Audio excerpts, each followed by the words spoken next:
Now, this is unbelievable. What we are seeing is a curtailing of our free speech, whilst free speech is at its most important.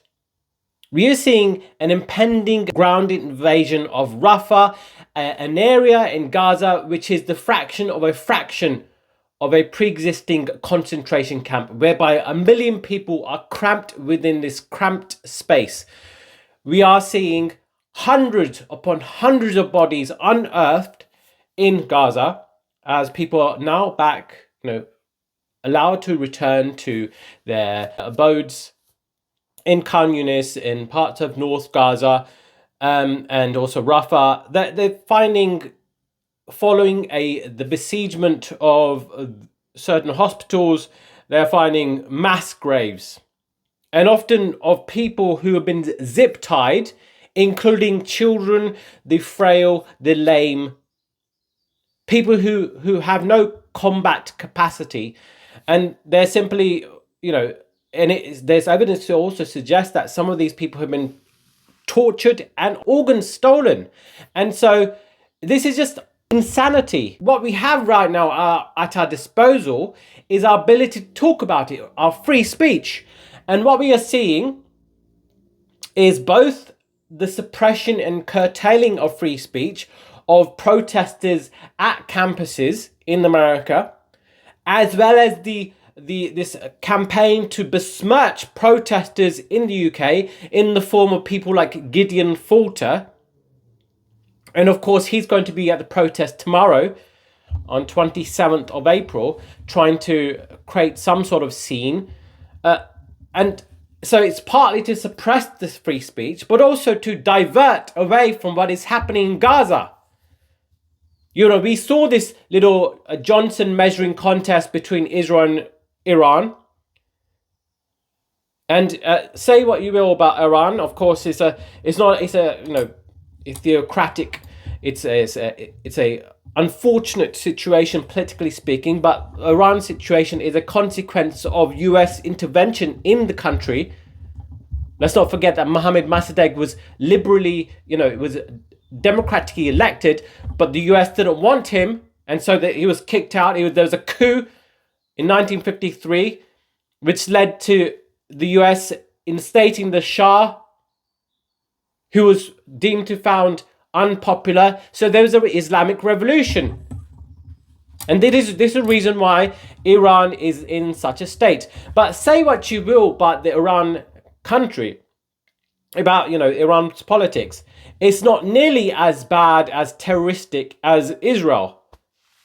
And Israel, because of its geopolitical importance to the US, and of course the UK pretty much kisses the arse of the US, they're just going to support whatever Israel wants, and also quell the discomfort. And it's not about safety, it's about discomfort that certain right-wing assholes feel when it comes to these protests.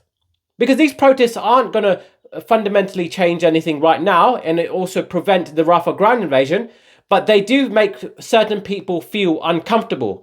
And for those who are aware of the history, student protests are incredibly important. They're an indicator of being, what is the right side of history. They've often been on the right side of history. And it's unbelievable that we are at this stage in our human society, especially in the West, where we're supposed to be these liberal democratic societies. That's a joke. More now than ever. Of course, we saw our countries go to Iraq war, which was incredibly unpopular. We saw our countries bail out the big banks in the form of billions, if not trillions. But we are seeing the worst crime, in our current century. The crime of genocide, which is the highest form of racism. And you have people like Benjamin Netanyahu, disgusting freaks, who are calling these protests, these marches, as like literally Nazi Germany. Of course, he's projecting because he knows what he's doing. His ethnocentric worldview is more aligned to ethnocentric worldview of Nazi Germany. Nazi Germany was an ethno state, and so, but that Israel is. There's a lot of parallel between the two. In fact, so much so that they would rather besmirch the Palestinians, and even whitewash Nazi history as saying that Palestinians are responsible for the rise of Nazism and concentration camps. The propaganda is so fierce and it's so anti-reality that it's psychotic, it's lunatic. And the only outlet that I have is protest and these videos. And if you like these videos, please like, comment, and subscribe. Be very much appreciated, because this is a long-term project. What's happening right now between Israel and Iran, it's there in the background it's going to fester, it's going to explode at it, perhaps, but hopefully not. But it's going to turn into something into the future.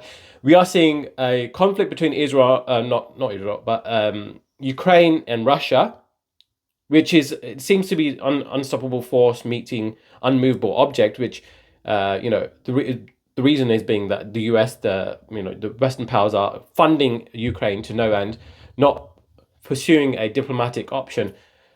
We are seeing free speech being curtailed, but we know the truth. We know what is happening. And then we're seeing, in the immediate future, we're seeing a rougher ground invasion, which will lead to at least hundreds, if not thousands of people killed. And the worsening of those who are already living in poverty, not poverty, worse than poverty, famine, how their lives are being stretched and pushed to the brim. This is unbelievable. It's disgusting. And I feel a kinship with my fellow progressives, whether they're, Jewish, Palestinian, those who are fighting for human rights. And, if you can go to a protest, please do so. But anyways, I'll do more of this on a more regular basis. Hope you enjoyed this video. It's going to be insane, but this is the right side of history. It is. I mean, when you think about the fact that, an ethnocentric society will obviously be will be feeling cognitive dissonance when it comes to facing reality, because the only thing that matters is maintaining a state based on ethnocentric lines, which means you're not going to be objective. You're not going to be realistic. You're always going to require millions, if not billions, spent to try and persuade people or propagandize with regards to what's happening in Palestine. They cannot ignore the history. They cannot whitewash history. They cannot put the wool over our eyes. And the curtailing of free speech, well, that would just lead to more speech going underground. We need perhaps even an alternative society, a underground society. We need to be aware of what's going on. They cannot suppress the will of a human spirit. Anyways, more in this future. Thanks for watching.